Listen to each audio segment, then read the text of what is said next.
Hello and welcome to the November edition of the Warrior SuperCast. I am Jason Grisgoric, and I am very fortunate to have with me members of the Winton Woods School District, especially to my right, the elusive.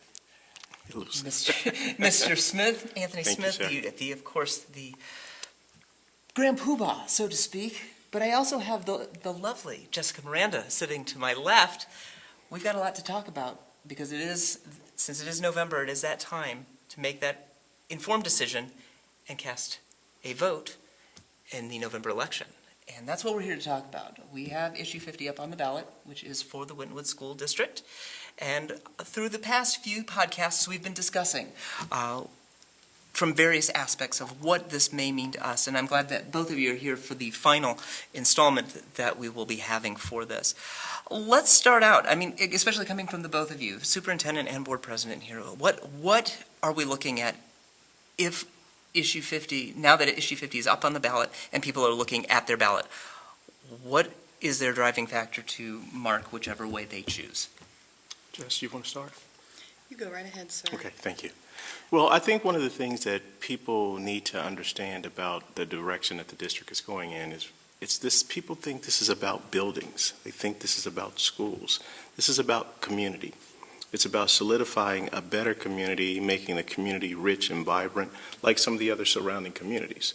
So when you talk about an influx of funds and resources close to $110 million, that could give this entire community the jolt that it needs to be on the cutting edge, to be a leader in the state and also in this region.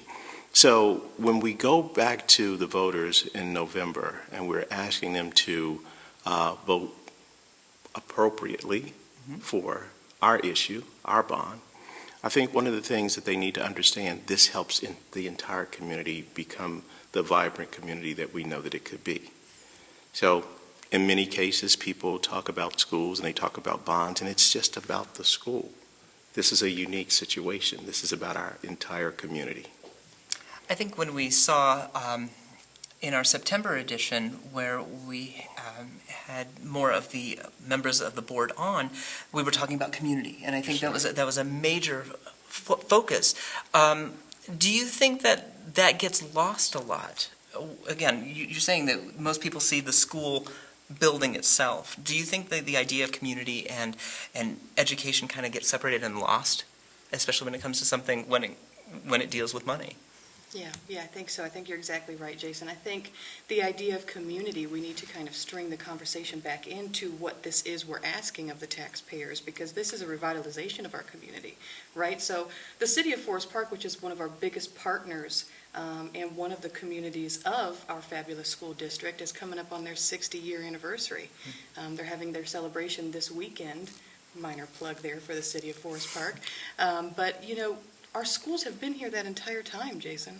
They have been in existence that entire time for those 60 years that Forest Park has been in its existence. So I think that is a huge, eye-opener, especially for a community member, like me, because I live and work in the community, and I'm a business owner here, and my girls go to this school district. So it's very, very important for everyone to kind of know that we're talking about optimal learning environments. We're talking about taking 7 buildings and consolidating them down to 2 state-of-the-art, energy-efficient buildings that are going to end up saving us money over this 37 years. So it's a lot of positive things to talk about, and I'm just so excited you're having us here talking about it. Thank you so much. You're welcome. No, it's no problem at all. You started answering a lot of the question that I'm going to be leading towards and I'm sure it's one that's in everybody's mind, and I'm sure someone comes up to you daily asking this question. Well, if it's all about just the building, then why don't we just renovate it? We can take the money and renovate it. That's better, right? Well, people may think that it's better, but to renovate the existing buildings that Ms. Miranda mentioned would cost about $67 million. And of course, schools don't have building funds. So where does that money come from? It comes directly from my instructional strategies, instructional people, FTEs, teachers, parapros, the whole gamut. And one of the major pieces that I think the community needs to understand is we have moved the needle, the academic needle, and we are very, very proud of it. We had a F in growth last year, and now we have an A. But we'd like to keep the same people that helped us get that growth to keep the sustainability and the continuity. Taking a few people off the chart could really impact us. So at the end of the day, working with the board, who I love working with, we would have to make some major cuts in order to keep putting money into buildings that are going to crumble around us eventually. And, that's like not a good growth plan. Speaking, I was just going to say, and you're probably going to add on to what I'm going to say, speaking as a mother and a board president, how does when someone says, let's just renovate the buildings and not look at the other pieces, how does that make you feel? Right, so as board members, we're charged with looking at the entire picture. So we sat down and we looked at the numbers, we looked at what it's going to cost to renovate versus replace. And you're talking renovation. If you want to compare that to renovating a home, say, you don't know what's going to happen when you That's knock right. down that wall. You don't know what's going to be behind that wall, what kind of danger it's going to put the students and the staff in, so on and so forth. So for me, the equation and the answer is really simple because it's in dollars right in front of us. Pay this amount to renovate and don't know what you're going to get behind doors 1, 2, 3, and so on. Or pay this amount and get 2 brand-new state-of-the-art facilities with those optimal learning environments for our students, which is what we need to continue down our path of growth. Or Now we have- keep making repairs. Right, And so you've got 3 different numbers that stare us in the face. 67 to repair, 85 to renovate, or 60 plus to build new. right. And it sounds, as we're going through this, it's very difficult. I mean, from your standpoint, it's probably not a difficult decision. It's what we need to make Winton Woods the district that it is, especially from the footprints in which we've set in the sand already. Yes, sir.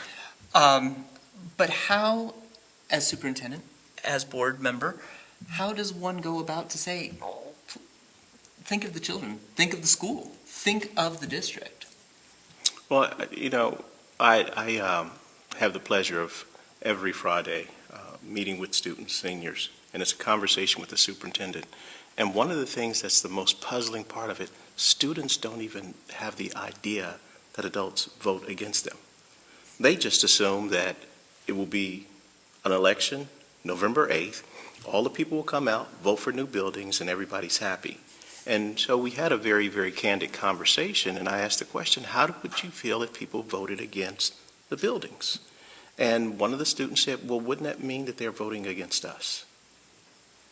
Enough said. Yeah, absolutely. I mean, especially when you're hearing it from the next generation. Yes, sir. Those who are going to be bringing, hopefully, people into the Winton Woods School District as they move on. Now, as we go forward, we have to look at that question.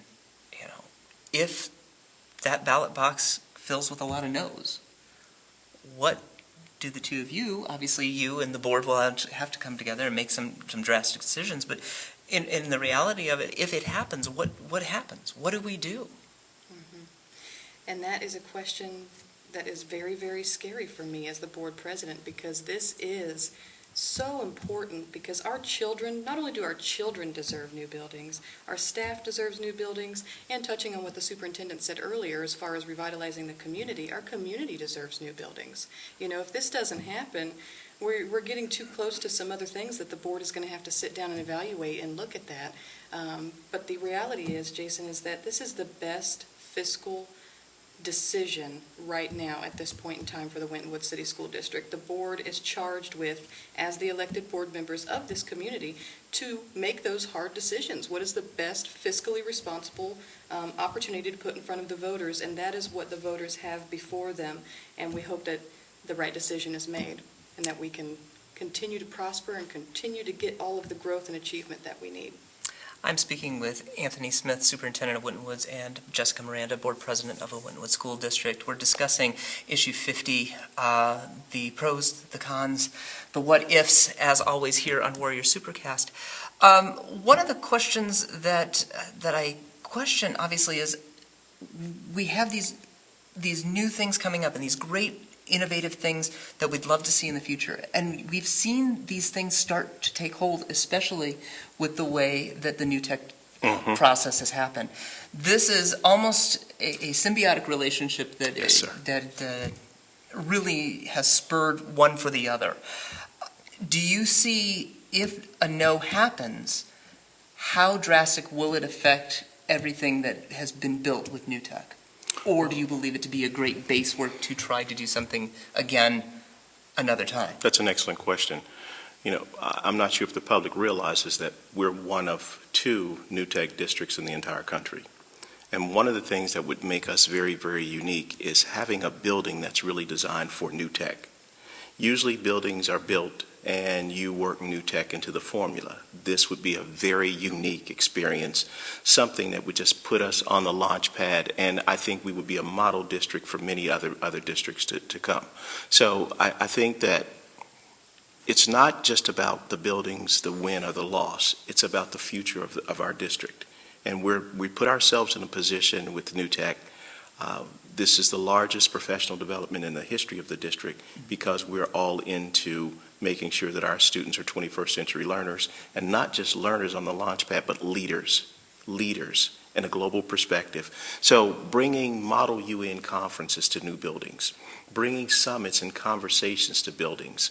And I think that the public needs to realize that these are golden opportunities that could make us one of the best districts in the United States, not just because we say so, but because we have a proven track record that we get the job done. I mean, I can't follow anything better than that. But, I mean, the concern has always been, if you don't have the facilities, people don't come. If you have the facilities, how are they paid? The questions that go through your mind. Let's ask the better question. Were the ballots filled in with yes? What do you think, as board president, that the district will look like? Obviously not November 9th, Right. but let's look 2017. We'll Yeah, go few a years little down the down the line. line. This district would look like a beacon of example for other districts looking to do something different. As the superintendent said, we are one of 2 New Tech Network districts, entire district-wide New Tech Network, that is, in the country, and that is very exciting. We're operating in a very proactive manner, the leadership of this district and our entire district as a whole. So we're thinking down the line, those few years, what will it look like? What are we going to do? Regardless of what standardized test scores say about us, regardless of what, some folks may say about the district is operating in a very proactive manner, and that is why we need new buildings, because we need to be proactive and give our children and our staff the optimal learning environments that they need to operate in such a technological time and within that new curriculum of New Tech Network and project-based learning, which is so exciting in and of itself to try that and to implement that district-wide in Winton Woods. So it's something that's never been done before, and I think that's just exciting as new buildings. And we need those 2 things to go hand in hand together. Yes, we do. And I think, the community will realize that, and hopefully they'll listen to this podcast, the Warrior SuperCast, and know that this is the best decision. One other thing that I'd like to add, we went back and reviewed our data to look at our student growth and our population growth. And 3 years ago, we were about 3,400. And 2 years ago, we were 3,500. Recently, we're 3,777. So we're growing even in old buildings. Can you imagine what we would look like when the buildings were here? One other part that the public needs to understand, it takes about 3.5 years to build these buildings. Right. So we would still have to keep the buildings dry, safe, and warm and protect our kids appropriately. But I'm telling you, once you start building new, old starts to happen quickly.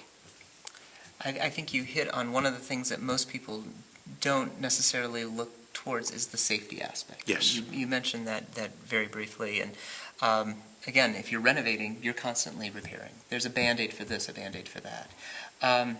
It also interferes with the type of learning you're going to be doing. Yes. Obviously, if you cannot plug in an adapter for a computer or a laptop or any device, and it shorts out a building or a room, how does one learn? Right. I think you're seeing those types of stumbling blocks. We are reaching to the bottom of our time here, and I want to just make sure that everybody gets an opportunity. You can tell I'm still a little elective in the vibe here. If there's anything that you want to tell the public before we leave About what we're facing, this is your opportunity. Mr. Smith, Ms. Miranda? Yes. Okay, so from a parent's perspective, I would like to make sure that, all the fellow parents know, and they know this, we struggle with this on a daily basis, right, Superintendent, the massive amount of transitions we have between our 7 buildings. Yes. For me, it was coming from a traditional K through 6, then your middle school building, then your high school building, background myself, for me to see 2 buildings that are K through 2, then another that's 3-4, then another that's 5-6, then you go to 7-8, then you go to 9-12. It's very hard for our parents to feel they belong to a school district, that you have to move to a new building so many times. And we've put so many new things in place under, Superintendent Smith and the current board of implementations to make those transitions easier for our students and our families. But the reality is every time you move to a new building, you have to readjust. You have to get used to the new teacher. You have to get used to, the new building, the new environment. And that hurts other things that people don't realize. That hurts our PTA, that hurts our parental engagement in the PTA, because if I have my child at Primary South and then I have my other child at elementary, I can't be at both muffins with Right. mom. No. So there's only one of me. So it makes it very difficult, these transitions. And that's what we're talking about here, taking 7 buildings down to 2 state-of-the-art facilities where we can bring the community in and be fully engaged in those buildings. And you don't have to worry about moving to the next building or wondering where that building is. We have a lot of families that aren't familiar with the area of our That's school right. district. Sure. They're new to the community. So which building are they going to? Where's that at? It's very difficult for our families, and we realize that as a board, and that's one of the biggest reasons for me that I support the bond issue and want new buildings, because this is huge, and this would be a huge undertaking and a revitalization for the community. And I just can't, stress that enough, how this is the best opportunity for our taxpayers. That leaves it to you, Mr. Smith. You can close us out before I close the door Okay. today. Well, for everybody out there watching, I'd like for you to just kind of grab yourself and get a foothold on life, that somebody put you in a position to be educated. And that means that we are responsible for the next generation of learners. We have to put them in a position so they can have state-of-the-art facilities so that learning becomes optimal. You don't worry about leaking roofs and rattling windows and air conditioners and windows, which we know is not the safest ideal issue. The other thing is, we were talking about safety aspects. The high school has 40 entrances. That creates a safety nightmare for us. We want to condense it down to 3 or 4. So again, for everyone out there, somebody paved the way, and I think it's our responsibility to do the same. Like I said, I cannot end it any better than that. I think if there's one thing I would say in regards to taking both of those comments together, I think it all boils down to pride. Yes. It boils down to warrior pride. With 7 buildings, you can't. Who am I loyal to? You're loyal to the Warriors. You are a warrior through and through. And I think that's something we need to take away from. That if you need to gain your pride and know where your home is. And however you decide to vote, that is your decision. And we're just here to give information about what is affecting your area.